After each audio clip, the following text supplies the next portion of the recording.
This is Roselle red, hibiscus, and I started these plants in January, at the end of January, indoors. There was actually 8 in this pot, but only 2 survived, and the reason is because they do not like wet feet, so you need to let them dry out between watering or else they will all rot. There's some damage at the base of these from when they were too wet. They started rotting, but these ones made it. About 4 or 5 inches tall.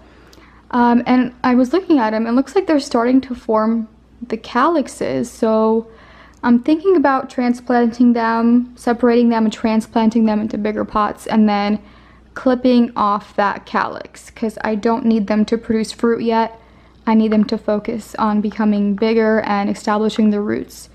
So I'm going to transplant these and pinch off that calyxes. And look, this one's producing one too. Number 1 tip for growing Roselle red is to let the roots dry out between waterings, because they do not like to have wet roots. Last year I tried starting these in winter sowing, but the seedlings just rotted away in there. It was way too moist constantly there. So I tried indoors and I started 8 and only 2 lived, because again I was watering them constantly, but you do have to let the roots dry out between watering. So I went ahead and transplanted them. Oh, I guess I'll just break it off. Oh, okay. Take off the calyx so they can focus on root production and getting bigger. Okay, there we go. It just kind of comes off. I can't see if that's another one in there. Today is April 11th.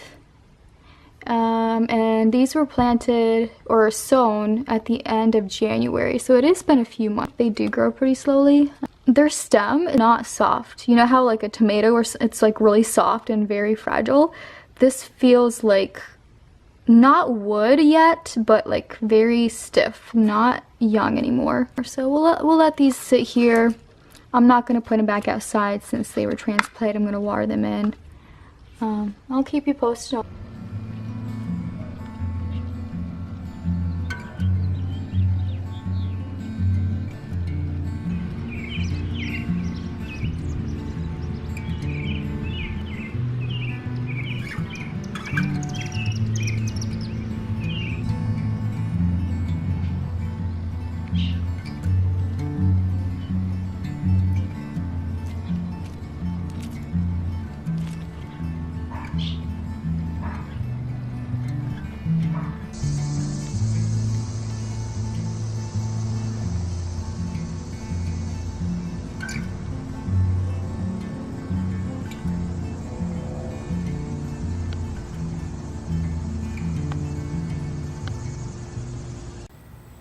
Today is October 7th,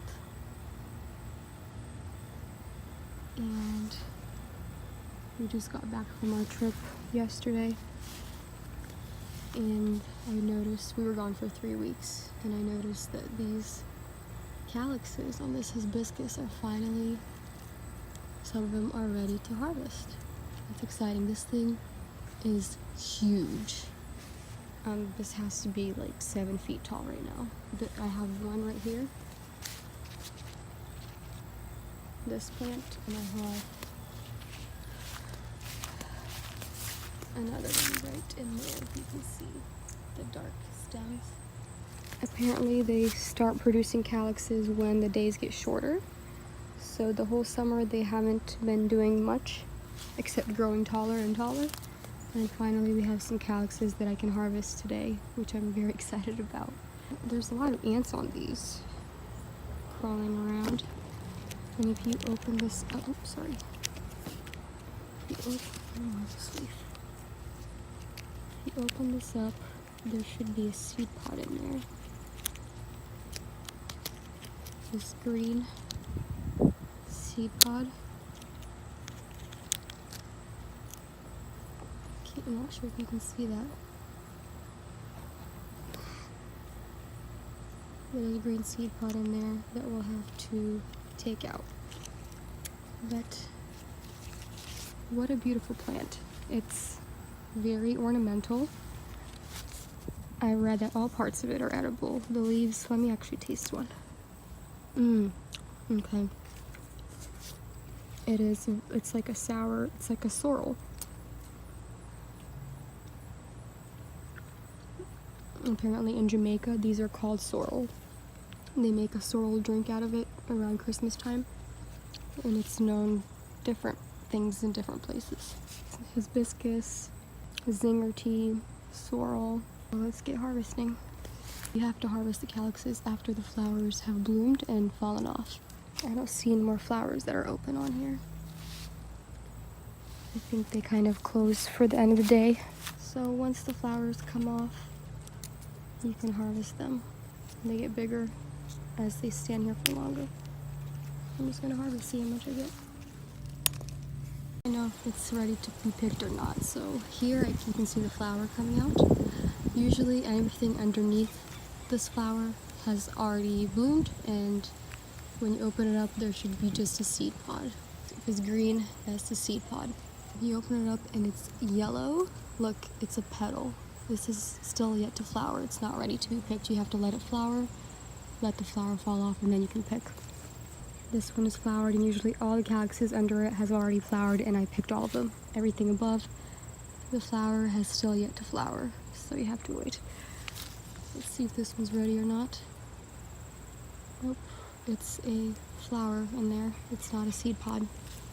Have to wait for it to bloom. Let's see. This one is a green seed pod. There's no petals in there, so this one's ready to be picked. Here's a flower. I picked all the calyxes underneath because they have already bloomed. Everything above it has still yet to bloom. There's flower petal in there. Not a seed pod. Usually these big giant ones have already bloomed. This is giant seed pod. They're just older. So I don't even check these giant ones. I know they're ready. They're very pretty.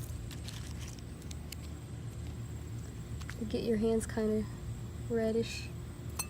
If you want, you might want to wear gloves. I don't really care.